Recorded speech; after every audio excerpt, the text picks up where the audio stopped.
Hey guys, welcome back to another episode of Diving In Deep. I'm Sara Evans. Today we have such an amazing episode. So I've been talking about this guy, wanting to have him on the podcast, and we've got some mutual friends and mutual connections.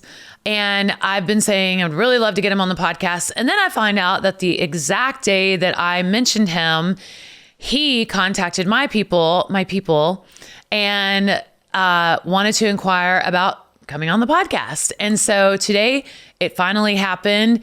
You're going to love this episode. He is really a fascinating man, and we have a lot in common. We had a really great conversation, and his life story is amazing. Please welcome Walker Hayes. Thank you guys so much for listening or watching. Please download, like, subscribe, leave a comment, do all of those things. We're really trying to grow this podcast, and I love it so much, and I love you so much. So thank you for everything. Thank you so much for being here today. Thank you. I'm such a fan, and I feel like we have such a connection because of Shane. Oh, yeah. Shane, I mean, he rescued me. He's a great guy. He is such a great writer. Oh my God. Hands down, in my opinion, the best Nashville's ever seen. No question. Told me the story of the day that you guys wrote Fancy Like. Yeah. You're talking about Shane Stevens. I'm sorry. I thought you were talking about Shane McAnally. You're talking about Shane Stevens. I've written a lot. Who y'all have a song. Yeah, we have a song out together. It's a bop, too. Yeah. Called I Can't Quit that he wrote. It's great. Yeah. But Shane Stevens is awesome too. Yes. So he told me all about that day, but I want to hear all about you because you're fascinating to me. Your whole story, your family. You have 5 children. 6 children. Yeah, and we lost the 7th. But yeah, we have a big old herd. Yes, and I'm so sorry. Yeah. How old was the baby? She would be 6. She was a stillborn though. Yeah, she was the last child that my wife had. Okay. And so yeah, we're done now. But yeah, she would be 6, turning 7 this coming June. Mm-hmm. Yeah. Where were you in the music stuff when that all happened? When we lost Oakley, things were heading upward. Kind of for me. I had a top 10 single called You Broke Up With Me, but nothing like really life-changing going on yet. But the day she was born was the first day I was ever going to sing on TV, which you know these experiences. Yep. But it was the CMT Awards 7 years ago. And so it was a Wednesday. I was supposed to sing. I was just flying like crazy, just everywhere. And I had scheduled to come in, meet the kid, and head back out. Unfortunately, not a healthy way to be a dad, but that was kind of where we were in life, and things were going good. So yeah, tragic beyond all measure. I mean, it stopped me. I hated everybody, hated everything. I'm sure. Was so, just so mad. Right. And a lot of grief. And, that was tough. That was tough on my marriage, which is crazy. I mean, Laney is insane. We've been dating since we were 16. And so to have that inconsolable grief dividing us, she grieved this way and I grieved this way. And it just didn't, the paths didn't really cross for a good 6 months. But it was tough. But yeah, that was a tough time. I mean, most definitely the worst thing that's ever happened to me, in my life. Oftentimes I'm like, Lord, please let that be the only thing in that category. Where you're sort of like tested or I'm just like, I'm not sure I could make it through another one of those. But I mean, I got saved when I was 21. Yeah. And I always say that, like, because especially when you're helping a friend out or something, or somebody's going through something and it's maybe money or whatever, and you kind of feel called to, like, obviously pray for them, but like send them Bible verses and trust the Lord and all that. And then at the same time, I always pray and ask the Lord to don't don't make me have to learn Oh man. Yeah. anything like that. Yeah. You know. I know And exactly. You actually did. Yeah. And it, man, talking about just when you have to endure something like that, which you wouldn't want ever to, now I'm like super hypersensitive about the trite things, you say, because people mean well, but sometimes people can say something and you're like, I just wanted to punch you in the face. I don't know why. Right. I know you meant, praise God for the kids you do. You're like, I literally want to break your nose now. And then, but then also you meet somebody that you never knew at the gym and you're like, instantly buddies because same thing happened to him. Right. And then immediately you're like long lost friends. But yeah, I mean, that was a lot. I mean, honestly, the humbling, when that happened, I'm 10 years sober. Mm-hmm. That happened when I was like 2.5. And so a lot of struggle. I mean, I really grieved in the desire to self-destruct and with anger. Laney grieved in a very sad, melancholy, like, where'd your smile go, type of way. And I just was furious. And so came really close to diving, off the wagon. Right. But that also, I definitely feel like the Lord, not even just saying this to make her death in vain, that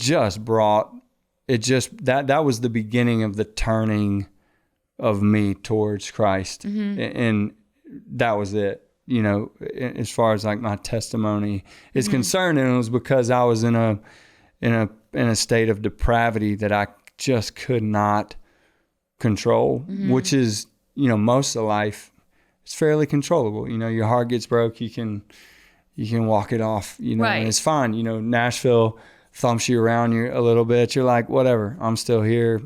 I'll show you, Right. And then that was just, no, death it's a thing, Exactly. Yeah. It's like, everybody says, I can't imagine doing, most parents don't even like to even think about it or talk about it or consider it. And, so I'm shocked that you didn't fall back into. No. I'm shocked. Amazing story.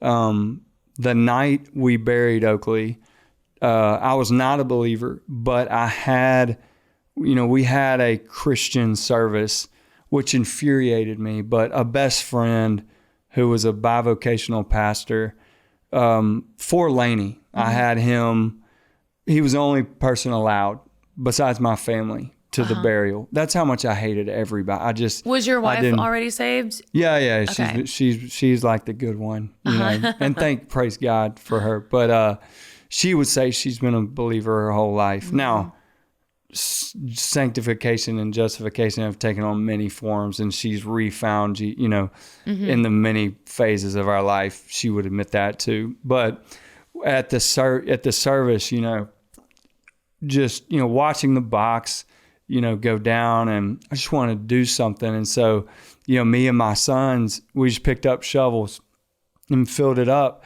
And that night, I hopped in my Honda. We had a Honda, and I drove super fast to this bar in downtown Franklin. And I saw 3 guys at the bar, and I was like, I'm going in. I parked in a no parking place, and I was going to go in and just provoke those 3 guys. And I was like, I'm going. I'm going to I don't care.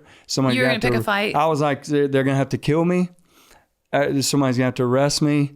I'm just going to have a few, and I just got to go, Mm-hmm. And my wallet lives in the door of my car. I'm a very irresponsible human. Like, if you want to steal my car, the key's in it at all times, and the wallet's there, and it's just so I don't forget it. Right. And so the wallet was not in my door, and I was like, son of a bitch, And so I drove home to go get my wallet, and when I walked in, I saw Laney. Super sad image that I'll never forget, but she was by herself on the couch. This is the day we buried Oakley. She's still sore from all this stuff, and she's on the couch in the dark. Like the sunset dark, just crying by herself. And the guilt, that's where grief for me did a good thing by exposing, man, I'm pretty gross. Like, that's pretty gross. Like, here I am being as selfish as a human can be, because all I'm doing is going, I feel this shouldn't happen to me. And I'm not even thinking about the human that the baby came from, who came home from a hospital with nothing, who has 6 kids that she can't pick up because right now she's just crying by herself in the dark. And then I was like, why did I think, what I'd like to do is I'd love to give her a husband to pick up from jail tomorrow with bail, And so I told her, I was like, I hate to tell you this, but I just came home to get my wallet. And she found me an AA meeting. And I went to that AA meeting, and I never will forget staring at my boots because it still had dirt from the cemetery on them. And I just sat in that meeting, and that meeting really got me. It met me where I was. Actually, as a matter of fact, the first dude, I didn't say a word to anybody in that meeting. And the first guy that got up to speak, his first sentence was, I was angry. And I know that sounds so vanilla and just a giant paintbrush of a sentence, but it was exactly, that's why I was. Yeah. And I just sat there, and I'm sure my knee was bouncing because I was uncomfortable and didn't want to talk to anybody, and I didn't, but I just drove home. And I don't know, I feel like it was God's mercy that meeting did exactly, it just got me through the night. Yeah. And then, instead of going to the bar, you decided I went to go to an AA meeting. Yeah. And that was upon Laney's, it was upon my confession, and then her stopping her grief and saying, I want to help you. Let's find you a meeting. Will you go to a meeting? And, at that point, I'm just weak. I'm just like, I'll do anything. Yeah. I'll do anything to not feel. I'm feeling sad. I'm feeling weak, helpless, stupid. Because again, I was sitting in a front seat going, what was I about to do? I've got an almost teenager down to at that time, a 3-year-old. And I was just going to go throw all that away. Right. And throw 2.5 years of sobriety, which was miraculous for me. I mean, I drank from 13 to 35. So wow. 2.5 years of sobriety was no slouch, but it was crazy.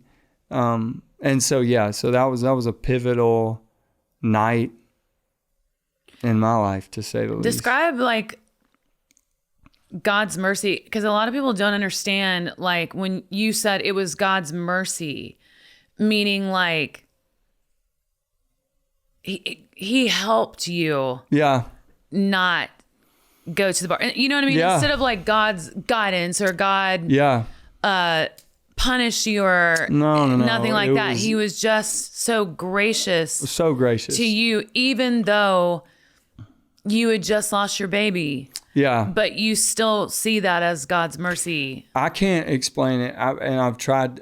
The way I see Oakley's death, that pain for me, and I think if my wife was sitting here, she would agree. Out of everything in life we have experienced, the first thing is the just redeeming grace of my Lord and Savior Jesus Christ. Just what he did and is doing for me is first and foremost. If my life was burning down like a house, and you said you can go rescue one thing, this makes no sense, but I would go in and grab Oakley. I would go grab the worst thing that has ever happened to me. By far, it was the most impactful in a positive way. It was a spiritual awakening to the brevity and the meaninglessness of this dimension of life, you know, Gosh, if that makes any sense. Oh my God, it makes all the sense in the world. And sadly, I just wouldn't have seen it any other way. Mm-hmm. I'm too nasty. I'm too proud. We all are. Yeah. And honestly, I hate when I revert in any way back to that thing, you know, and praise God, Jesus knows us, you know, that's the point. This side of heaven, I'm not gonna, I mean, even my repentance has sin in it, you know? And so, but yeah, I mean, that honestly, that Ray Ortlund, a pastor I listen to, he says, talks about, oh, happy trouble, you know, that brings us to rock bottom, you know, where Jesus dwells. And that, I'm telling you, that moment in my life, it just softened my stone heart enough to where I was like, okay, I'm out in the backyard yelling at someone I don't believe in. This doesn't make sense. What's going on? You know, if that makes any sense. I know that was a long answer. This is unbelievable because I have 3 children, and you know, it's like, it's the biggest fear for, I think, any parent in the world. It's 100%. The biggest fear in the world. It's almost like sometimes you're like, why did I have children? Because the fear is so. I know. My son flew to Australia the other day, and you know, just like the whole time, I'm just worried. I know. You know, did it change how you were with your other kids? Like, did you all of a sudden start freaking out with worry over them? Yeah, I mean, you know, it'll give you, one, I mean, not to be like, I know a lot of people, by the way, this is like chump change compared to what some people have endured. So it's not. But for me, you know, Laney didn't almost wake up. You know, the process of losing Oakley was many, many knocks from the doctor saying, hey, Laney is still bleeding and we can't stop it, you know. And so it was like, what do you do with a dead baby? Like, do you hold it? Do you meet it? Do you take pictures? Do you bury it? What do you do? Do we name it? Like, I didn't know what to do, you know. And she was a beautiful, beautiful little girl. But then it immediately as a husband, it was like, whoa, am I leaving today? Like, am I going to leave this hospital with just me and 6 kids? I don't know what to do. Like, you know, and then I was like, my parent, do I live with my parent? I mean, I'm sorry. I started going down the road of just, what do I do? Like, how do you tell your kid? You know, and so Laney survived, praise God. And so that was, I mean, that'll change the way. I mean, you want to change your relationship. Somebody almost died. And then you're like, oh my God, like, I thought I lost you, you know, which again, it's a beautiful, because here's the thing, she's going to die one day. And so am I. It's just nice. It's the whole live like you're dying, that, you know, the brevity of life. It's great. People need to be around death because, I mean, it's coming, you know? And so, but yeah, I mean, I immediately, a lot of people see me now, they're like, oh, you're such a great family guy. Wasn't always like that. Made a lot of mistakes. You know, my kids, they saw alcoholic dad, you know, they saw me before I knew Jesus. They saw me hustling, just wanting to make it so bad. You know, they saw all that insecurity, and they see it still. But, you know, that moment, you know, losing Oakley was better on that side. It's almost like since that moment, there's been redemption in my life in the ways that matter. I'm not even talking about, I don't care about work or the career, chasing dreams, success, all that I don't really care about. But my relationship with my kids, I mean, talking about that hurt, grieving together, breaking apart, and then sewing it up in many ways with the help from loved ones and experiences.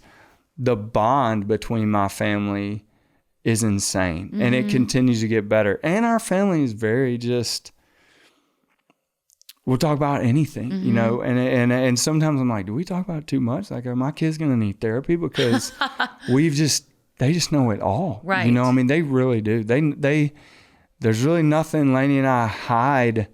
And I don't think we steal from our kids' innocence or anything. It's just, that's life. Yeah. Like, I hope what they've seen and learned prepare them for difficult times in their marriage, for when they can't have kids, or when they lose a kid, or when they're friendly, you know. And so, but yeah, it has my family.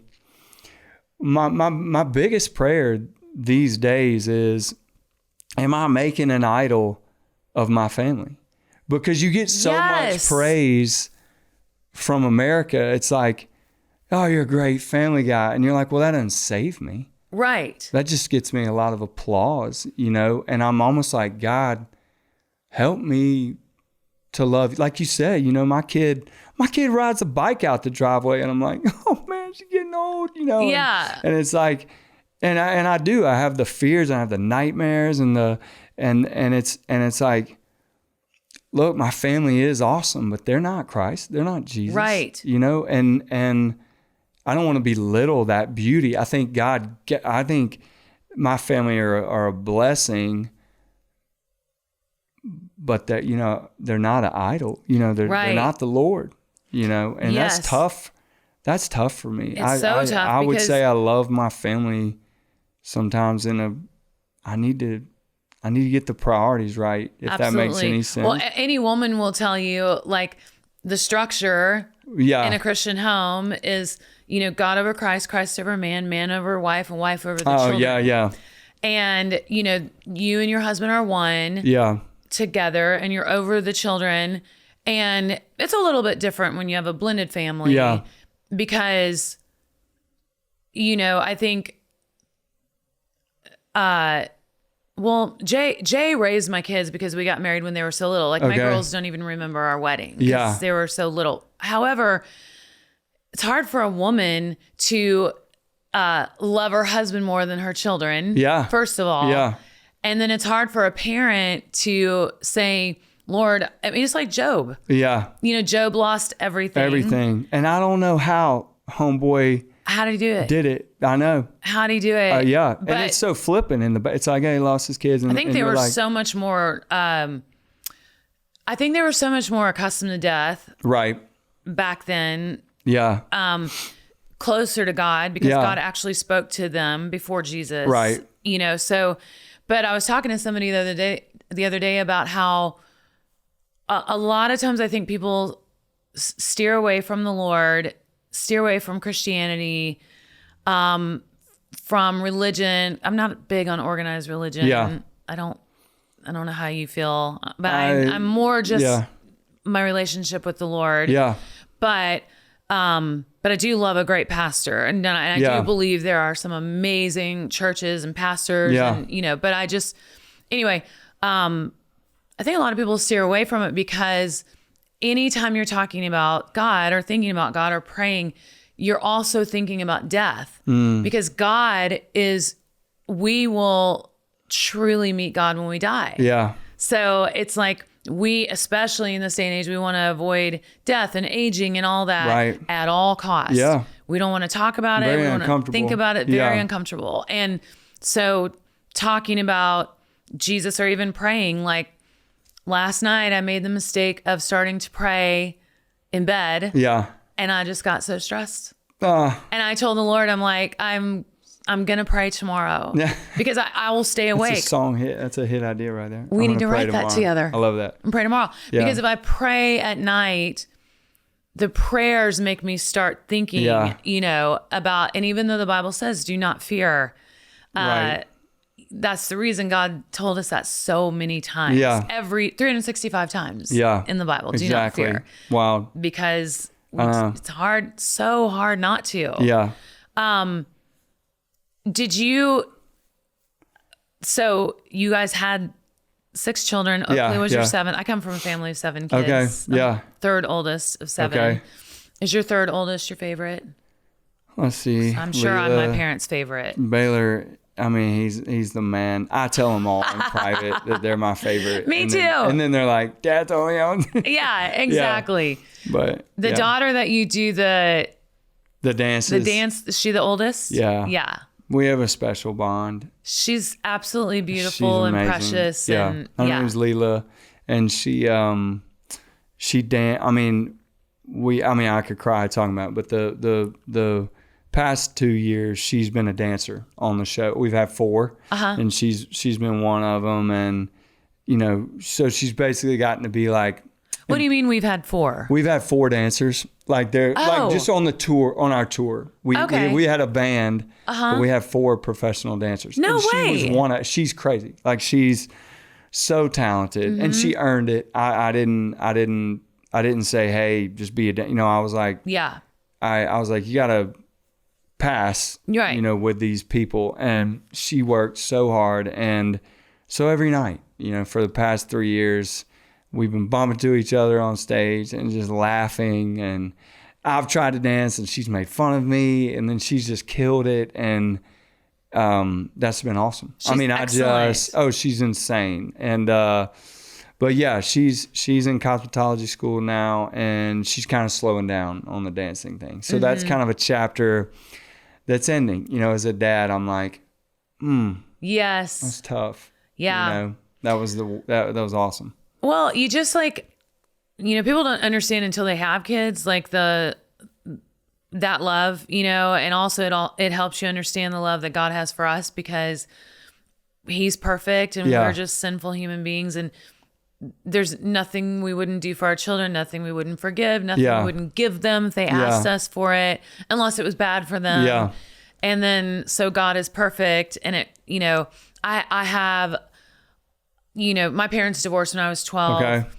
And so my father lived in a different state. I didn't get to see him very often. And so it really made me mess with my head. Yeah. And so when I had children, I was like, this is how I explain God's love for me. Yeah. But I got saved before I had kids. Okay. But having kids just solidified that. Now I can understand. Oh man. Totally. I do my best. I mean, my kids they're very forgiving. Thank God. I'm actually the last of 9 from a blended family. Both of my parents had 4 apiece. Okay. And then had me. And so it was almost like I was like an only child. I mean, I really was the favorite to a point where I'm like, I'm sorry. Right, guys. right. Like, I don't know why my mom likes me this much. So you had 4 each that would come and go? Well, 3 were in the house when I was born, but a lot of them were older. And so, yeah, I mean, my parents have a super funny love story. But yeah, my mom's first husband died, and my dad's first wife divorced him. Okay. And he was a music minister, and then they got married, and then they lived out of 2 houses, and they actually got married on St. Patrick's Day. So this would have been, my dad died about 4 years ago. Mine too, in 2020. Oh, really? Yeah. Was it COVID, I guess, that year? Well, was that the year? It was the year of COVID. Yeah, that's when he died. He died in March. Mine died in November 24th of 2020. Extreme accelerated Alzheimer's. Mine too. Like, mine was a side effect of Parkinson's, but it was Alzheimer's. Yeah. Yeah. And then we didn't get to have a funeral. Because of COVID. Oh, man.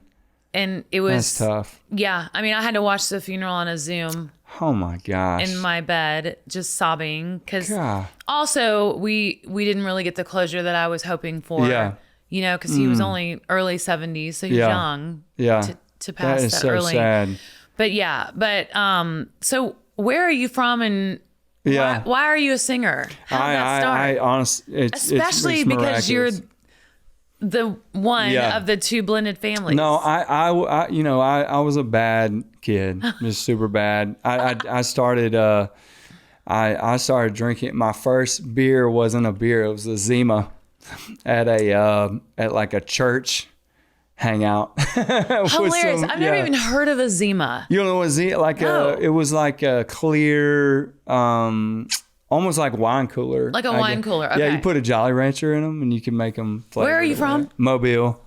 Oh my God. Yeah. I mean, I'm from Missouri. Okay. But my husband played football at Alabama. He's from Alabama. Yeah. No, I know who your husband is. Okay. Yeah. So I'm pretty sure I saw him play a couple times. I'm sure you did. Yeah. I'm a big Bama fan. So when we got married, I was like, I didn't want him to move up to Nashville and not be near his children because I lived that with my dad.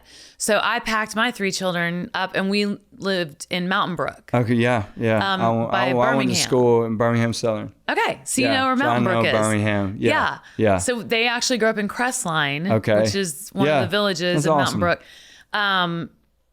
Anyway, I just wondered where I asked that because the Jolly Rancher with the Zima is weird. I need to ask my friends about that. Yeah, no, like I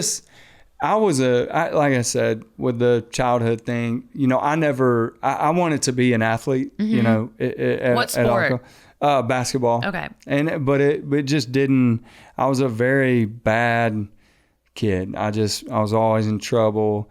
And is it because your older half siblings spoiled you? I don't know. I was so mean. I don't know. I grew up in a real conservative, was in church Wednesday, Sunday night. And that'll do it. Oh man, I just got fed up, Yeah. And and I just was like, no, not doing this, and it just felt, but that was a lot of it was me. I don't like blame stuff like that. I just really was a bad kid. I mean, I was so, it's like I was just bored and was like, I'm just going to do stupid stuff, and it was just like I remember when I started dating Laney, she was like, will you please not do dares? Like if anybody, cause I was like, just tell me. You're just what wild. to do. Yeah. It was like, walk into the gas station naked and say something stupid. And I was like, okay, and it was like, why? Like I even look back and I'm like, what an idiot. Like that's so, it's sad. I'm like, you just seem sad. Like, why would you? I even see pictures of me and I'm like, I just seem so sad, in pictures. But I was just bad. And then, Laney's parents weren't huge fans, which I'm like, God, I mean, if I walked up to my daughter now, you don't blame I'd be them. like, get the, But yeah, I loved music. I think I was embarrassed. Like, it wasn't cool, to sing. Right. Growing up, but I had this one teacher and his name was Mr. Powell, and he made a massive impact on my life. And I try to tell him as often as I can, but he put me in a play and I had so much fun in this play. And that's where Laney and I met, where it was in this school play. And when I went to college, I started playing piano. And then when I got out of college, I started selling real estate with my dad, and he encouraged me to play at a bar. And I did it, and I was like, I just want to do this. Yeah. Like, I don't care. I don't even know if I'm good.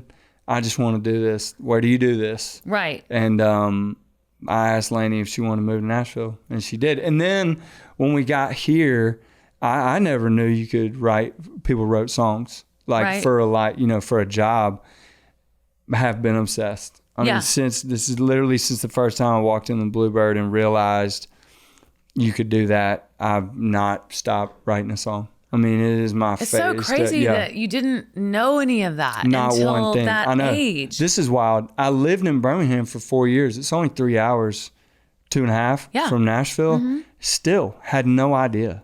Had no idea in 2001 or 2 that you could do this. That's crazy. Yeah. And honestly, with all due respect, I moved here and it took me a while to get a publishing deal and a draw. And I never made any money doing it, till a few years ago.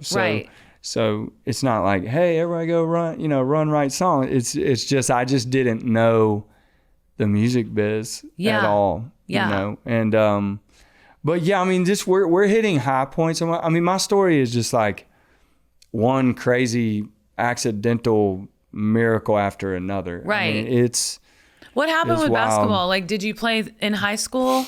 So I played in a summer league before Birmingham Southern and had every intention on walking on. I forgot where Birmingham Southern is. It's off Arkadelphia Road between Tuscaloosa and Birmingham. Okay. Close to Hueytown, headed towards Hueytown. Yeah. Okay. And so I was playing in a summer league, and I got mad in a summer league. Like, it doesn't make any sense. And I punched a door, like a metal door, and I broke my hand. And then when I went to college, I just was wild. You know, it was like college. Right. I was like, let's go. You know, and it was like the fraternity stuff. But were you with Laney all the way through? I was. Now we were crazy. I mean, we were off and on. I mean, we met in a drunken stupor, and we continued for many, many years. Right. And then we made it through college. We were definitely that annoying couple to my friend. Like, are you on? Are you off? What are you doing? Right. Will you please calm down? It's like that Tanya Tucker song. If it don't come easy, you got to let it go. Exactly. Right. And thank God you didn't let it go, though. We took a year off, and I actually went to UNC and worked at the Macaroni Grill and finished up some postgraduate stuff, and we were off. We didn't see each other for 10 months, and then it started to be wedding season, and we saw each other. I was supposed to sing at a friend's wedding, and she was in it, and when I saw her, I almost threw up. And I was dating a girl. I was kind of dating a girl, and I was like, "Hey, heads up, Laney's gonna be there." And she knew who Laney was. And then when I was on the way home to UNC, I called that girl and was like, "Hey, it was weird." I was like, I didn't think, I thought I would just see her and be like, "Oh, good. We're okay." But I mean, I almost puked when she walked in, and then a few months later, we were just kind of back, and then we got engaged. Yeah. It's like that movie with Rachel McAdams. It is just like that. Only what is that movie? We said a lot more bad words. When we would fight. Really? Yeah. Did y'all fight a lot? We did, and we do now, and that's that's probably bad parenting, but we're not going the bedroom and shut the door. I mean, we're building a house right now, which is really bringing out. Gosh. It's like Halloween. I mean, it is. You're like, "Oh, I thought I was pretty gross," but then I built a house, and now I'm like, no, I'm certifiably maybe insane. Like the shifts in my mood based on how that is going is embarrassing. But praise the Lord, we're almost done, and I'm so grateful. It's that very like scary bipolar between grateful and why isn't this finished? And why isn't it finished like I wanted it? You know? And so we're going through that, and so that's good. That's so interesting. First of all, you and I are a lot alike because I'm so open to a fault. Yeah. Like because I think that is the best way to be is just to talk about I agree. who you really are. It's the fastest way to healing. It really, really is. Out there. Yeah. Wait, what was the name of that movie? The Notebook. The Notebook. Yeah. You guys remind me of that. Yeah. So much. Yeah. Yeah. And I don't even know her. But I just find it fascinating. Like every time I have somebody on the podcast, my favorite part is just learning, like, how did you decide you were a singer? How did you, because I don't know how you know what I mean? Yeah. Like, why was that my life? Yeah. Like, who told me I was a singer? Yeah. And, was it just the play? Yeah. Because you're a great singer. No, I mean, I wouldn't say, I mean, look, if it was up to me, Sarah, I'd be sitting at home just writing bangers. I mean, because that is my favorite song is always the one I'm working on now. Okay. My manager's continually getting angry at me because yesterday is like, whatever, bro. Wait till you hear this one. Yeah. And they're not always great, but that's just my passion. I mean, that's what I want to do. I mean, I have one of my daughters, Her name is Loxley, and she's a star. Like, she has more star power. I'd give anything if she would just let me write bangers on her album. I mean, she is so, and I'll be so happy. But nobody would sing my stuff, and I had to pay for the kids. So anytime a record deal was wagged in my face, I thought advance. I was like, whatever happens, at least I get this check that I don't ever have to pay back, even if I don't make it. And so, you know, that's I love how you say I had to pay for the kids. Oh my God. That's like, how I see it too. Dude, well, yeah, because I feel guilty if I'm like out here having fun, right? But it's not making any money. Totally. I'm like, okay, it's cool that I'm out here getting to do whatever, but like, dude, I got to pay the bills. Yeah. You know, I mean, kids are, and it's not like, my kids are awesome, dude. They didn't know we were poor. They don't know that we have money now. They don't care, you know? Right. And, have you had a lot of hits with other artists that you wrote? No. I had Rodney Atkins cut one of mine. I've had a couple on Colt Ford. I've had some amazing, like, almost, you know, Jake Owens cut a few of mine, but no, I mean, I swear, and I've written with the best. I mean, Paul Nelson taught me how to write. Tony Hazelden taught me how to write. The dance guy, you know, Tony Arata taught me how to write. I mean, all these people, I was here in 2004. I mean, it's not like I don't know how to write a country song. I just have like a unique twist on it that just doesn't, no one's wanted to cut them, you know? I'm obsessed with Happier. Oh, thank you. I know. What a banger, right? I know. It's amazing. It's very soothing, but then it's got Connor. And I don't know Connor Price. Oh, he's amazing. Who is he? He's a rapper. He's an actor. Okay. If you ever seen the movie Cinderella Man?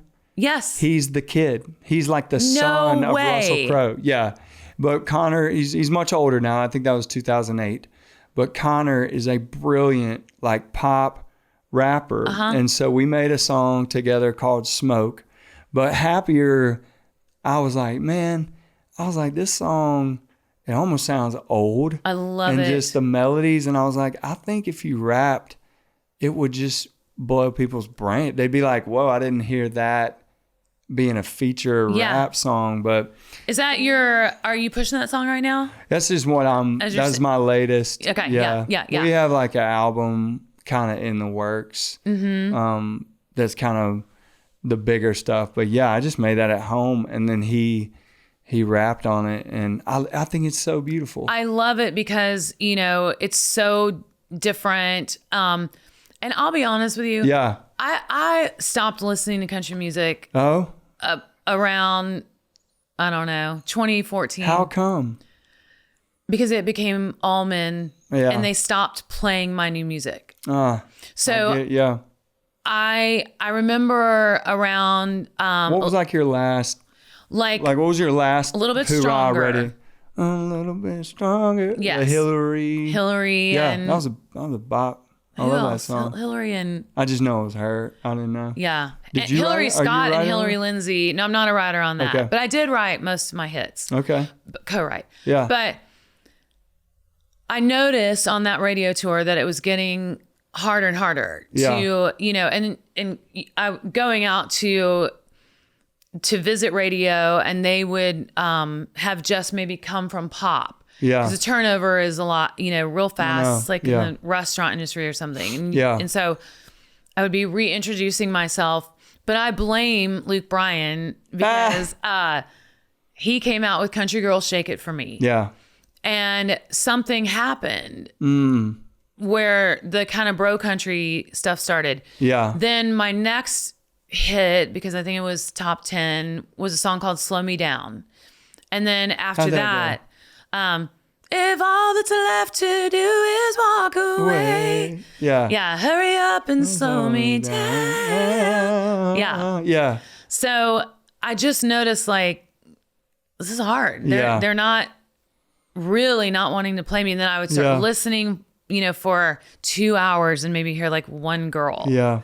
And so it just pissed me off because I'm so competitive, and I just started getting angry about it. And then I've, since still been making albums, but I just like, my manager asked me yesterday if you could have something in your career right now that you're still wanting, it would be to have songs on mainstream country radio.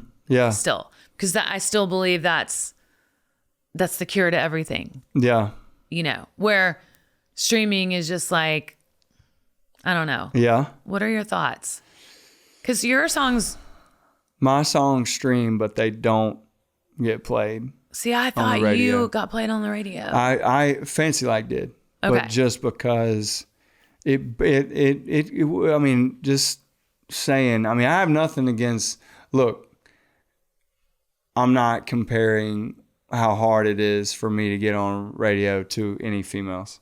But it's not easy for me to get on radio. I've had a top 10, which was You Broke Up With Me. The streaming numbers were indicative of massive, crazy numbers. Right. And it died at 9. And but that's not because and I'm not saying this just in case a radio person is watching so they don't get their feelings hurt. My stuff is left of center. I mean, when you hear, next time you hear Fancy Like on the radio, listen to what's left and right with it. And I promise they don't sound, I'm from Mobile. Like I'm not, I can't. And if I do, you're like, nice try, bro. Right. And I listen to rap. Like, I do listen to some country, but I don't really get down on a lot of stuff that people like wear as a badge. I mean, I'm not mad at it. Right. I'm just saying that's not my jam. Like I like bass, and Same. I like good music. Like my taste buds are just different. Yes. And I'm damn sure not going to like something just because a group of people like it. And so that's also what unfortunately can deter me from a country song is if somebody's wearing it like a bumper sticker and buying a hat to go to the concert, I'm like, I don't need that, bro. Like I'm gonna wear what I wear, right, and just be me. You can be a poser if you want. Like have fun with that. Like I don't need that, And I think too, it's probably about where you come from. Like my dad wasn't like that. Like he sold real estate. Like he wasn't a farmer, I have nothing to. If I buy a tractor, I don't need to ride it around town and go, look, I blew my tractor. I'm just not that dude, you know? And I'm not going to play the who's the countryest game. I don't care. Exactly. If it's good, I'm going to crank it up. Music. Yeah, exactly. Yeah. And, but yeah, radio, I mean, I'm so grateful. That one, number one. And then I had AA, which, you talk about some radio hurt. That was a smash. I mean, that thing, the numbers on that were stupid. When I sing it live, it's the biggest song in my set. Unfortunately, it died at like 5. It kind of hit a wall. Hit a wall. Yeah. And so, I mean, but I'm with you. To me, it's just for me, the most, like one of the hardest things is to be in that club. And I'm also like, I like that challenge. I'm not going to stop now. I've been here 21 years. Like I'd be stupid to go, oh, I don't care. There's days where I go, I want to not care. Yes. But deep down, I'm like, I'll win. I'll beat you. Like there's a part of me that's like, nah, it's all right. Like I want to go to radio. Let's go. You want to take it? Let's go. Right. Yeah. And are you, what label are you on? I'm on Sony. Okay. Yeah. I was on Sony. Yeah. Me too. Yeah. Twinsies. Yes. Total twinsies. Yeah. Yeah. I mean, that's the thing. And I am so blessed. Let me ask you, can I ask you something about totally. So I'm not smart. Like I don't know anything about money or business. I'm a notepad and a pen guy. From the female perspective, what do females purchase more of? Male or female? Men. Yeah. 100%. When you look at that, does that make you mad? It pisses me off. Okay.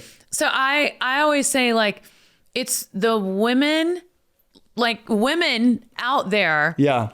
you need to support women in country music because, and this is what I've seen. Okay. So when I was trying to push a little bit stronger or slow me down, when I say I noticed it was getting tougher, I noticed that my label was saying, can you go do this?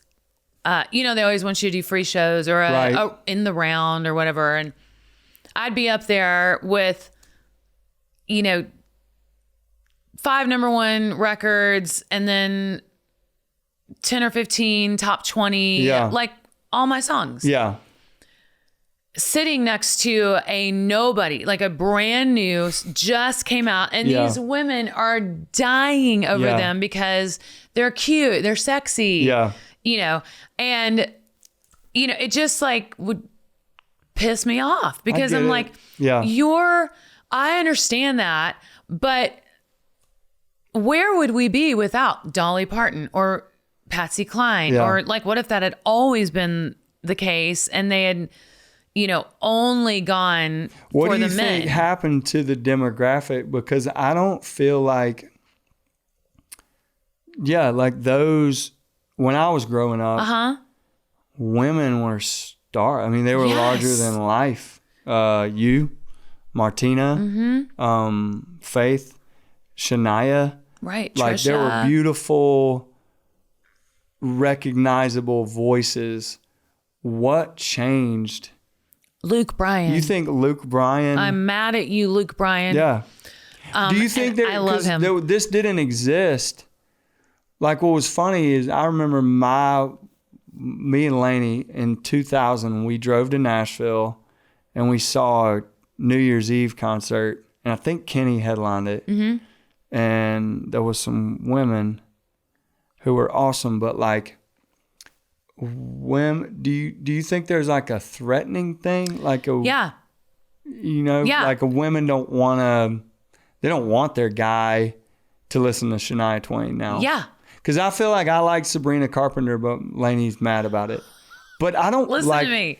You know what I mean? We're so much alike. Okay. Jay is not allowed to be a fan of any other I feel like there's a double standard here. Artist. Yeah. Oh, but it's only because that's what I do. So I always say, what if I was obsessed with Tom Brady? What if all I did was talk about Tom Brady? So that's that. Yeah. He's your only QB. He's my only QB, and I'm his only female country singer. I get that.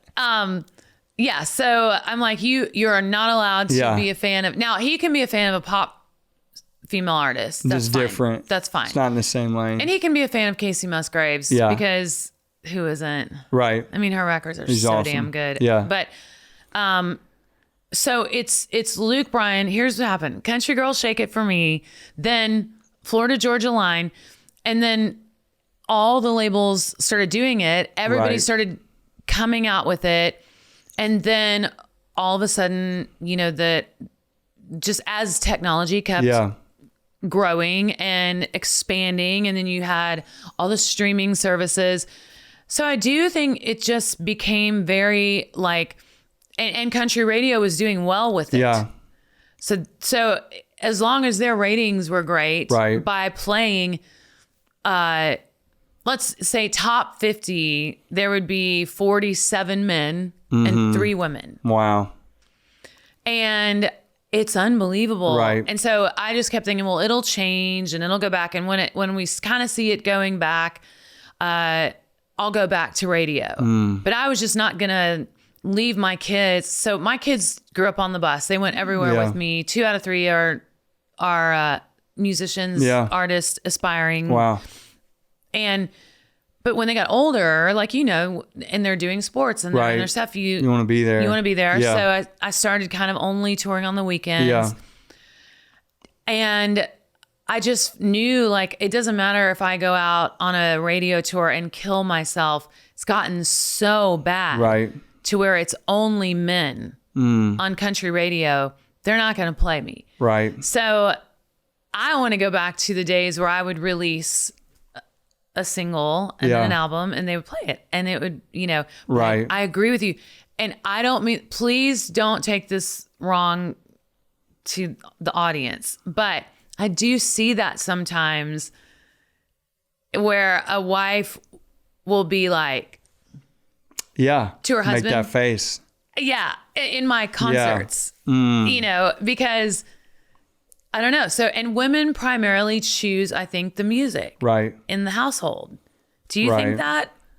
I mean, not in mine, just because I love music. And honestly, the kids, they expose us to the most of it. Right. My wife is more, she's a very vanilla listener, and I appreciate that because it gets me out of my artistic head, and I'm like, oh, this is a bop, I get it. Like she's a P1, like she just loves what she loves. She's unhindered by, is it cool, trendy, what, who said. She's like, I just love this, if it feels good to her and sounds good to her, then she's not looking for like the most brilliant lyric of all. But I will say on the good, this I hope this doesn't frustrate you, but like on the flip side of that Florida Georgia Line movement, without FGL or like Sam Hunts of the world, I wouldn't exist.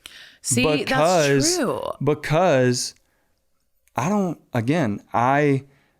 open my mouth and sound like he stopped loving her today. I like that. Like it's good, but that's not my heart and soul. Mm-hmm. And so that opened for me. But I will, if I can, just encourage you. The cool thing is with all the socials, 2 streaming platforms, if it's quality, none of that can, and that was kind of the miracle of my story. Yes. Is I didn't know it. I'd written at least 1,000 songs in my life. I loved Fancy Like, hate it, love it, whatever. I don't care. Right. It hit the world in the stomach. And I didn't know that. But praise God, at least I got to put it out there and see.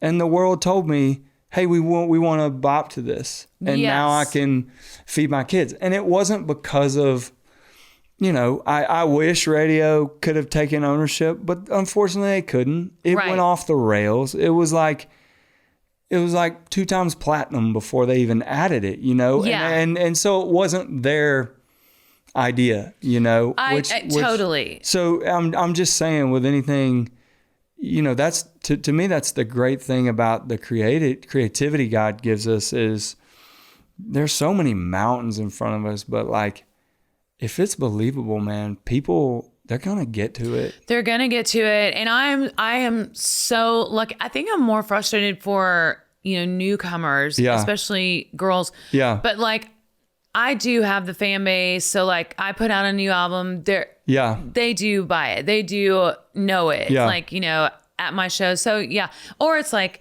the Casey Musgraves, slow burn, never hit country radio, but still did what it did. Yeah. Because, it's just that it's great. It's just awesome. Yeah. Yeah. But I just think, it was, I think the magic was more magical to me to have the,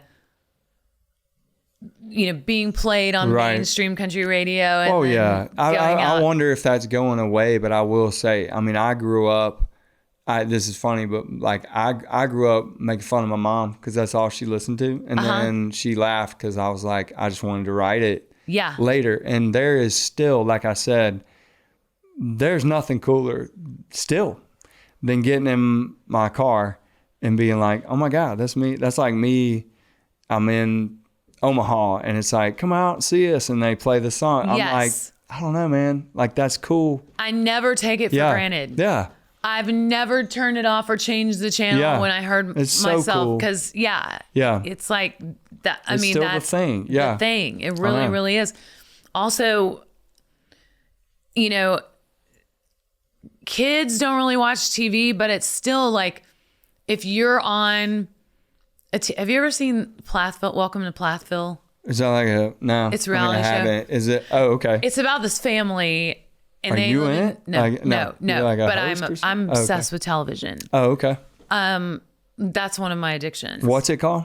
Welcome to Plathville, and it's about this family, and they have 10 kids. Okay. And they all look identical, blonde, and they're very, very, very, very religious. Okay. Okay, and they live in South Georgia, and it's just a reality show following them. Is it like Duggars almost? It's like the Duggars, kind of. But there's a lot of twists. Right. So from season 1 to right now. What season are you now? It's like season 4 now. Okay. And their lives have changed so much because I think when you do a reality show, it blows up your life. Changes you. Yeah. Yeah. But however, my point to that is all of them have 1 million followers on Instagram. Oh yeah. And that's regular, TV. They're on TV. Yeah.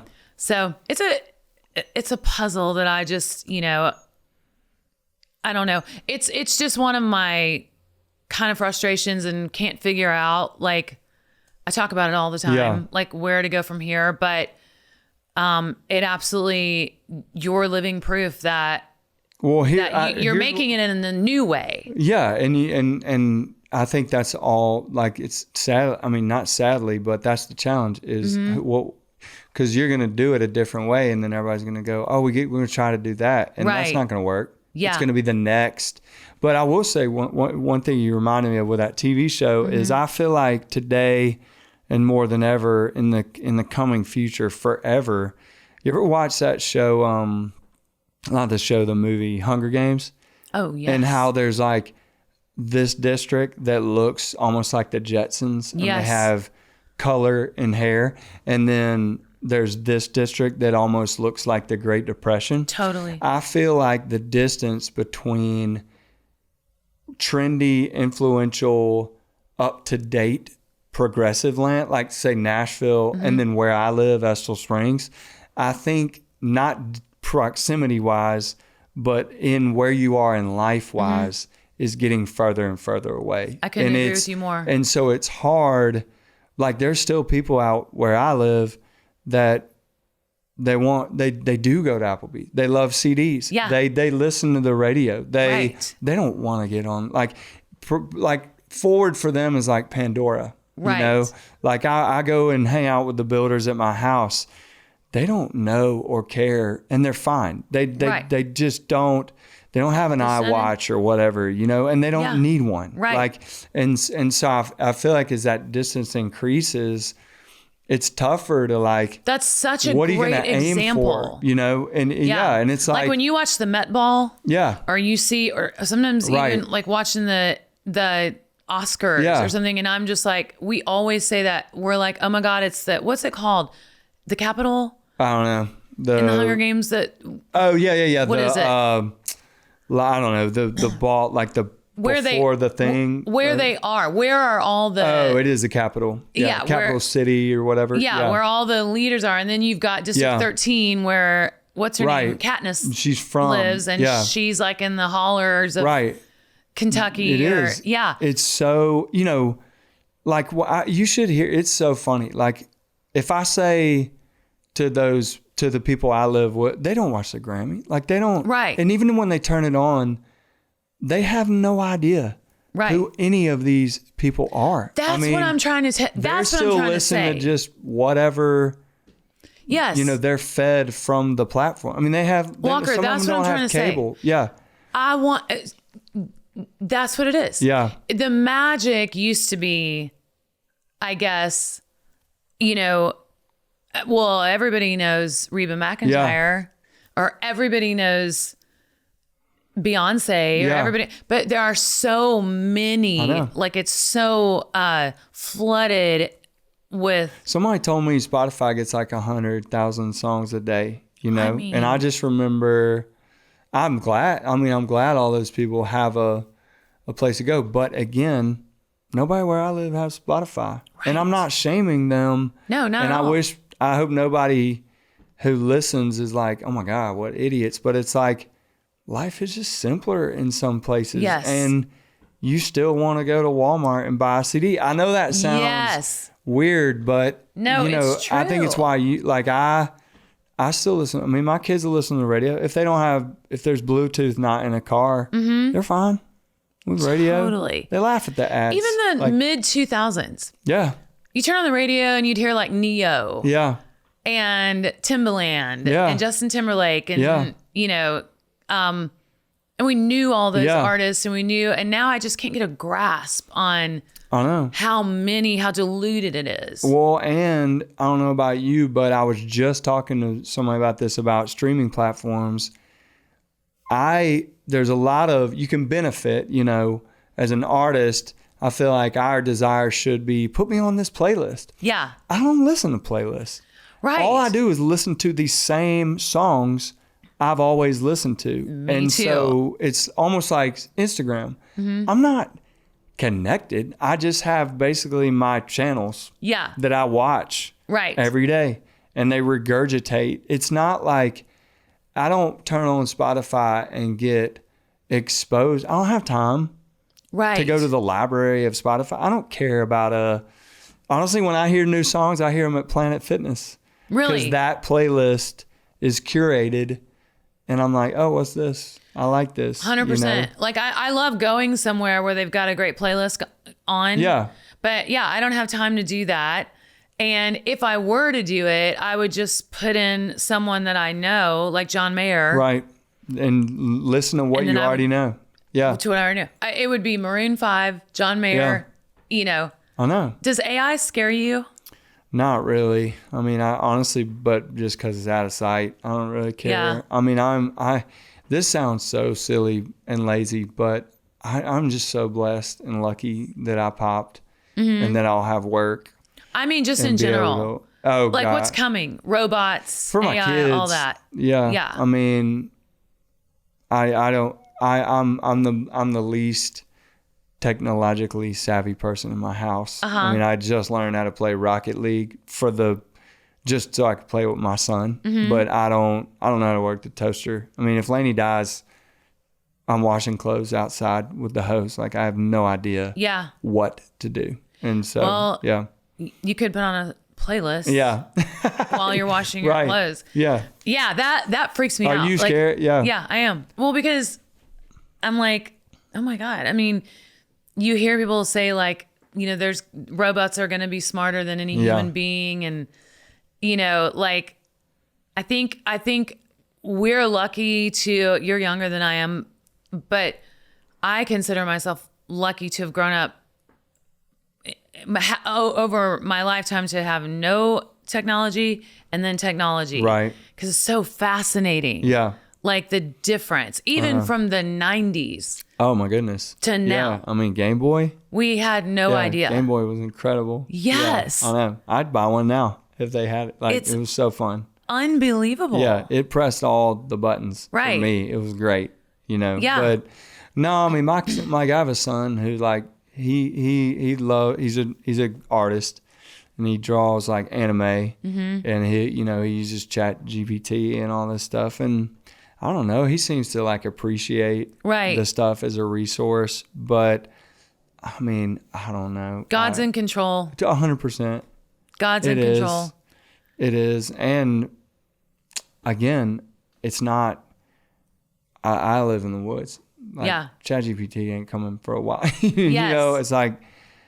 But yeah, I mean, like I said, I'm grateful that I had a song that'll provide, and some music that'll provide work, because I wouldn't know how to do it. Like, I mean, I even make some of my stuff at home, and watching, just production technology. I mean, I work with some producers who they're like, just sing it in the phone and send it to me. And I'm like, I have no idea how you doing this. Yeah. But awesome. It sounds great. And I will say, this sounds lazy, but if someone wants to AI my whole next record, have at it. If it sounds good, I don't want to go in and sing I mean, I will. Yeah. I'm fine with it. Right. But I'd rather stay home and fish with my kids.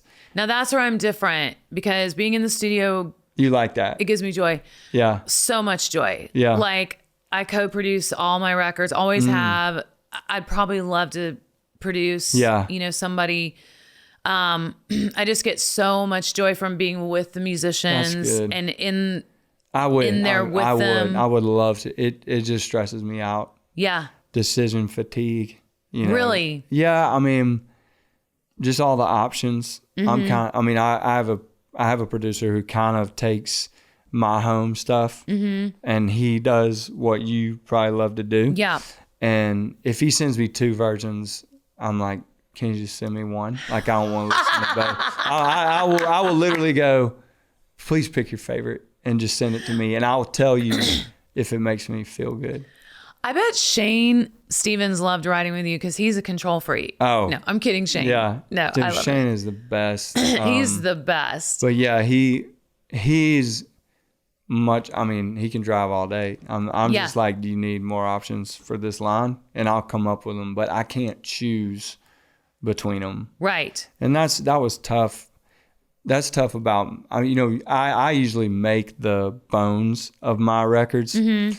And Laney's always like, I'll ask her. I'll be like, how about right here? What do you think? And she's like, I didn't hear the difference. And I'm like, I literally just spent 3 hours separating these two. Right. And making them different. And you can't listen to the kick drum. It's different. Right. And she's like, I didn't know. And, neither can most people. And that's what's so silly, like, about me. Yeah. Because, I want to be in the studio and I want to basically hum out every guitar part.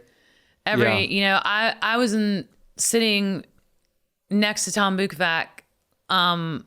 He was on the couch playing the solo for A Real Fine Place to Start. And every time I try to sing on these podcasts, I suck because I'm talking so much. But he was doing the whole do-do-do-do, do-do-do-do. And I kind of sang that with him. Yeah. And, of course, Tom wrote it. did it. But I just had to That's awesome. Have my hands. That's a gift. I think just the desire to want to do that is insane. Yeah, I could live in the studio. Yeah. I could live in the studio. I don't know. It's always, I love making, I put down guitars and vocals at home, but I'm not really anal. Did you teach yourself how to play guitar? I actually took piano? some lessons. Okay. This is crazy. I was a piano major at Birmingham Southern. I started out as a biology major and I was like, nope. Wow. I know.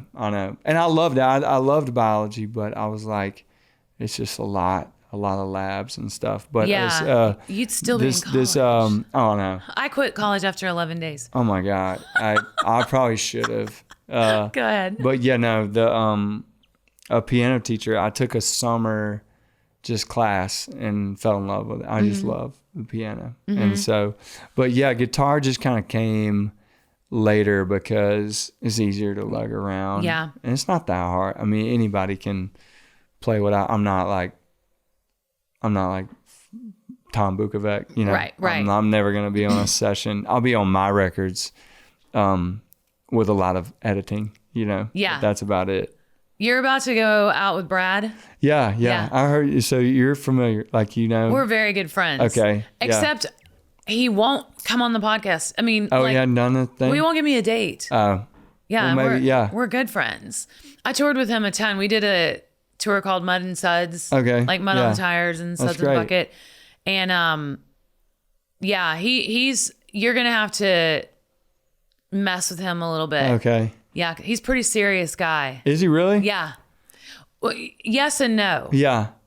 Yes and no. I played a trick on him on our last show of this long tour. I think we did like a 2-year tour or something forever. And I put on a white wife beater with a bra with bra straps sticking out, just like the whole look, curlers in my hair. Yeah. I had a cigarette lit, and I had my third child, and she was only like 6 months old. Oh my gosh. So I put her on my hip, and I put a big pillow in my shirt, denim shorts, high heels. I go out there in the middle of his song. I think he was singing like Whiskey Lullaby or something very serious. What a great one. What a great song. Yeah. And I interrupted him and I was like, Brad, get back on the bus. Yeah. And I threw this diaper down on the stage in front of him, and we had melted chocolate bars. So it looked like a poopy diaper. Was this all your idea? Yeah. Well, so creative. Yeah. It's pretty much my idea. What did the crowd do? Like, what They did he loved do? it. Was he mad? No, he had already played a trick on me. Oh, so this was revenge. Do you know what he did? What did he do took to you? all my promo shots. Okay. and he made them all obese. Oh my gosh. Because he's so Like good with editing, that, kind of stuff. Like he draws and does animation and all that. Okay. So he took all my photoshots, made them all obese, and put them all over the screens. Oh my God. Like during your set? During my set. Yeah. So he deserved it. Yeah. I'm a fan of Brad, but I don't really I've passed, we met at like a radio show. Yeah. And he was so nice. And I know his wife from that movie, but I've never really like hung with him. But honestly, I'm not like, I'll be interested. I've never, all of my tours, I'm just kind of lame. Like I love the show part, but I don't party or anything. Yeah. And I go to the gym, and we've had my family out for most of them. So this will be a different. So your whole family has been coming out. Yeah. Most of the time? As soon as we hit it hard, they were out with us. And so this will be unique, because they're not going to be out there. But I'm excited just to watch his set. I just like I like his songs. Yeah. And I'm a fan of that. I don't know if it's like trendy now, but I'm a fan of like the tongue-in-cheek, like really smart lyrics. And I think those are cool. And one like, of the best songs ever is Me Neither. Oh yeah, Me Neither. So good. Yeah, just all his I love that Tick song. Anything that just was like, hey, let's have a good time, which is kind of fun. That's been a challenge for me, is I'm not a mysterious brooder. Like if a girl breaks up with me, I'm not like whiskey and sad. I'm just like, whatever. No one's, obviously I've been together with my wife, and it's hard because I'm just happy. Yeah. And it's like, You're not normal. like, I'm not in a bar like a creepy shadow, trying to be cool. I'm just like, hey. Do you have any tattoos? I'm good. I do. I have Oakley's foot right there, and then I have Laney's initials, and then I have Isaiah 42:8. That's I'm the Lord, that is my name, my glory I give to no other. And my best friend Craig has the same tat. But like, I love that, dude. If Laney would let me, I would look like Post Malone. Yeah. I love tattoos. I do too. They're this was so my first addicting. one, Jesus. Okay. Nice. And then I got my kids, Avery, Olivia, Audrey. That's awesome. That's pretty. And then I have Life right there. And then I recently just got Barker Evans. Oh, that's great. Some things, but they're addicting. That's dope. Yeah. They're addicting. Yeah. I know. Yeah. I'd be covered. Well, no, Brad's awesome. It's going to be I'm great. excited. But I'm like you. I'm boring. I'm on the road. Like I don't do anything. Yeah. I just watch TV all day. Yeah. And then I force myself to get ready 2 hours before the show. And we went down to one bus. Okay. This past year. Yeah. Because of the expense. Good. It's so expensive. I know. Oh my gosh. That's kind of going to be relief for us. Yeah. Just we had a family bus, and that's a lot. I had him. I was like, tell me how much, because we went down on one bus, and then I was like, well, maybe I like saved money. Yeah. And now I'm going to ask the business manager, can I go back? Yeah. To another bus, to the second bus, and she's well, it's going to be like $500,000. That's it. A year. And it's ridiculous. I know. Ridiculous. I know. So that was a huge change for me. That was the first time, ever. Yeah. And now I love it. But I just stay in the back room all day. Right. And then get ready, do the show. I never do sound check. Yeah. I don't either. Yeah. I can't stand sound check. I hate sound check. Yeah. I hate rehearsing, and I hate sound check. I just hate it. Well, what's that's your good to know band that configuration? I just have, we run some tracks, and I have a drummer and a bass player who's been with me about 12 years. Mm-hmm. And then a newer guitar player, but he's been with me about 4 or 5 years. Okay. That's it. Yeah. But yeah, the road is funny. I feel like it's hard, I love, dude, that hour. Yeah. It's like you're on steroids. You're just so jacked. But the in-between, man, will wear you out. And, it wears you out. You talk about earlier when you said praying at night. I just feel like we all just need to go to bed. Like any thinking I do alone past, midnight, it's dark. Yes. It is not real. They are all lies. And I don't know what it is, but it just feels like it's the end of the world. And if I can just go to bed and wake up, I'm like, whoa, I'm glad I didn't jump off a bridge last night. But I felt like it, And 100%. I don't think that's just us. I mean, I think the road loneliness catches up to you, which is why it's so great to have tour managers and band members that you just really can be vulnerable with. Right. And that's great. But my wife and I laugh. We're just like, at night, we just need to go to bed. Like, turn 100%. It off. It's so hard to go to bed. And I used to have wine every single night, and that whole thing. And I would wonder, like, how do people go to bed? Yeah. Like, how do people go to bed? Yeah. And over the past 6 months to a year, I've been trying to do exactly that, because I agree with you. I mean, the world just starts caving in on me. It feels so heavy. So heavy. I know. Yeah. I mean, it's obviously the enemy. It can't, and again, it can't just be us. I mean, that might just be where we are. We're in such a do culture where you can't ever finish a day and just go, oh, I'm really proud of what I accomplished. You know, your eye starts twitching and you're like, well, got to keep it now. I got to stay. This got this many views. That song did this.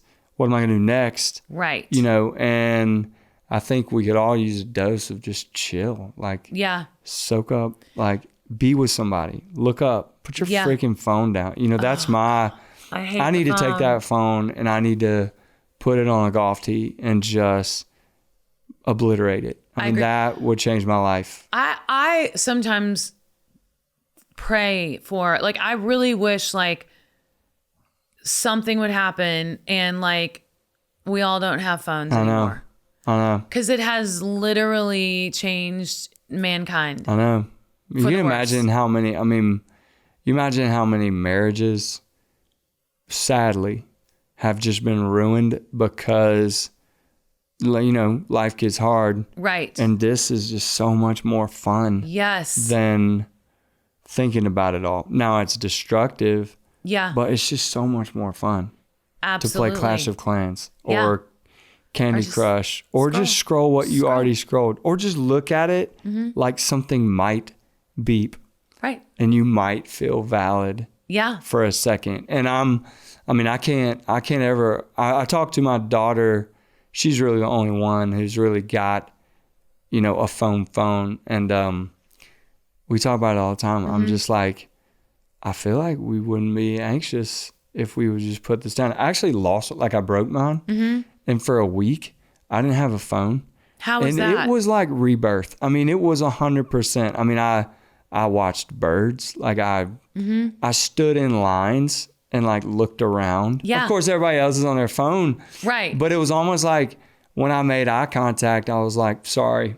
Yeah. And I was like, but it's not my fault. I know. I was like, I started to tell my wife, I was like, but they looked at me. Like, we were both looking. Like, it takes two to make eye contact. So you obviously looked, but it was so awkward for a minute. And we got in fights because she still had her phone. Yeah. And I was like, I don't have one. So hang with me. If I'm watching TV with my husband. Yeah. And I see him on his phone. So annoying. I will just pause it. I'm just like, you gonna not watch this with me? Yeah, I know. You just missed 4 lines that are. If we, oh my God, if we're on a date and I'm like in Laney's shotgun, it is all I can do to not say something mean because I'm so hurt because I have to drive. Right. But if I was her, I'd be like, I'd be doing the same thing. 100%. But it is there's no way we can quantify that effect on society. I know I sound like a 80-year-old man. Do you ever freak? Well, me too. Yeah. That's what I'm saying. But don't you ever freak out and wonder, like, what did we used to do? Like, I think about, like, when I used to go to my granny's house. And to visit her. We would go to the railroad tracks and, like, put pennies on it. But if you weren't doing anything, what were we doing? What were we doing? Were we looking at a magazine? Yeah. What were we doing? Let me ask you this. This is a tough thing for me. Is anything like reading, for instance, is that any better? Like, is that... Yeah. Because I have a brother, super smart, always reading. Mm-hmm. And I feel like in Western culture, we glorify that. Right. But really, that's the book was the TV before the TV. Yeah, and it's the an TV escape. was the computer before the computer.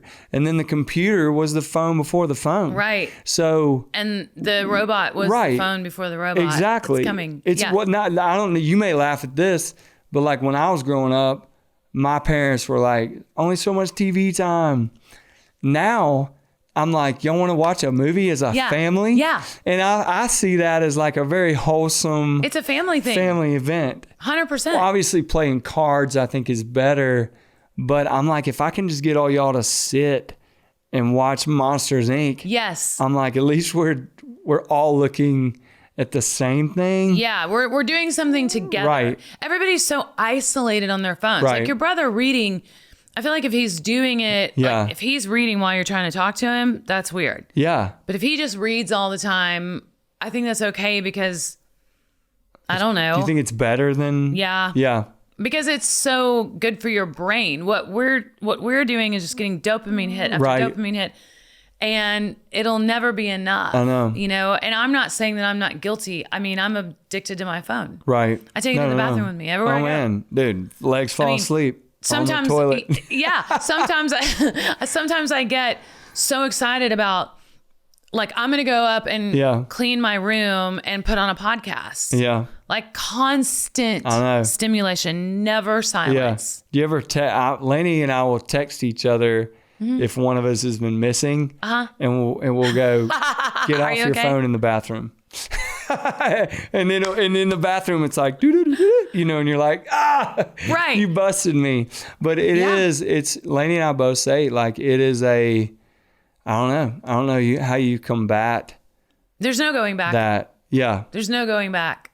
Well, sometimes I'm like, I don't know, do we need radical do you just throw it away and say, I'm gonna just flip it for the rest of my life and go, I'll miss out on what I miss out on, but I will not suffer from whatever this is. Exactly. I'm so close sometimes. You know, even before I blew up, one of my best friends, I was like, I don't know about this social stuff, you know, because I was like, I'm a grown man. And I'm reading a comment and I'm like, it's kind of hurt my feelings. Right. And I want to say F you to this guy. Right. And I'm like, but I'm a grown man. Like, I shouldn't care. Like, this, you just have haters. Like, that's just the thing. Like, this dude is, this guy's sad. Like, I'm like, this stems from hurt, you know, the hate. And, but I'm like, it still affects me, you know. Well, because they were inside people's brains. Like, we used to not be able to know what people thought of us, you know, and now we know what's in their head because they tell us. Right. And we can see it. And I don't like it. I don't like it. And then I also don't like people looking at my phone. Yeah. Like, it's... Yeah. And our hour's up. Oh, man. I know. Sorry, it goes by so fast. I could talk to you forever. Dude. I could talk to you forever. I mean, I swear, because it's... I feel like we're very much kindred spirits. And I also feel like there's a lot of things that the Lord places on your heart when you're a believer that you think about. I don't mean this to sound weird, but you tend to think about a lot of the same things. Like, you know, like John Mayer, am I living it right? Yeah. Why, Georgia, why? Yeah. Like, you know, am I living it right? Is this okay? Right. But then you also just have to say, the Lord knows when we were supposed to be living, and we were born to be living in this time. Mm-hmm. And he's going to take care of it all anyway. Yeah. So I don't need to worry about robots. Yeah. Yeah. So worried about robots. Well, and the things that they would keep you from. What's that line? It's like my favorite line in any hymn. It's the turn your eyes upon Jesus, full in his wonderful face, and the things of earth will grow strangely dim. Yeah. I just feel like that's me. Like in a very that's just all God's grace, just letting me die to the world, right, in a sense, and be like, if it ain't robots, it's phones. That's and if it ain't phones, it's my heart, you know, and which is really and I wanted to tell you, somebody told me this, and I don't like organized religion either. I crave this though. Like, believer community means a lot to me. But a guy told me one day, he said, the reason you don't like church is because you are there. And I just was like, I don't like that. Yeah. But you're kind of right. Yeah. And the only reason that I want to share that is because part of my show is sharing my testimony. And one night I got up and I realized how nasty I sounded like a Christian artist, like trying to sell books. And I just found myself pandering because I was like, I'm just saying all the right stuff, you know, and Jesus here. And I was like, that's so gross. And it gave me so much mercy for anyone just trying to have a church, you know. I can't imagine a harder, still don't like it. Yeah. It's not my favorite thing. Yeah. But anyway, that went back. I was thinking that's a great thing to say it again. The reason it was basically like the reason that you don't like church is you're there. And I will say this. I got some church hurt. Like, I got some stuff that I would tell you and you would be like, damn, that church. However, I'm also old enough to know I'm pretty capable of some nasty stuff. Same. I mean, I can't judge a serial killer. No one knows my thoughts. They are nasty. And I wouldn't tell you them because no one would come to my shows. Yeah. And so, you know, that's where I'm coming from. But when he said that, I don't know, it changed. I don't necessarily like go to church more or even love it more. Right. But I understand I like that. Something that really could be safe and awesome. We're human. And it gets gross really fast. Well, it's, you know, the devil's smart. And that's the best place to go. Yeah. To deceive us and also to make people hate God. Deceive others. Yeah. I hate God. I'm never going to church. I hate God. Because, you know, they don't realize like that wasn't God. That was just another man. Exactly. I know. That's not Christ. That's not Christ. Yeah. Thank you so much for coming on the show. You. Please tell Jay I said hey. I feel like I said that before to you, but yeah, just Bama football it's something my family gathers around, and I have a great memory of watching him with my brother as a kid. I love that. So yeah, it was cute. It was just a fun. His daughter, my stepdaughter, is Sara Ashley Barker. Okay. And she's on the women's Alabama basketball team. Oh, really? And, you know, I mean, I say she's a star. She is. Yeah. But watch, because they're getting ready to go to the thing. Yeah. Bama played today. Yeah. Yes. They snuck out of one. And she's got long blonde hair. Okay. So be watching for her. I love that. It's so amazing. She's amazing. And I actually coach now. You do? And all three of my sons will be on the high school team next year. Amazing. And it's basically the dream year. Yeah. It's once in a lifetime. It is. All three. I mean, it's going to be amazing. But that's awesome. Thanks for having me. Thank you so much. We did it. Yeah.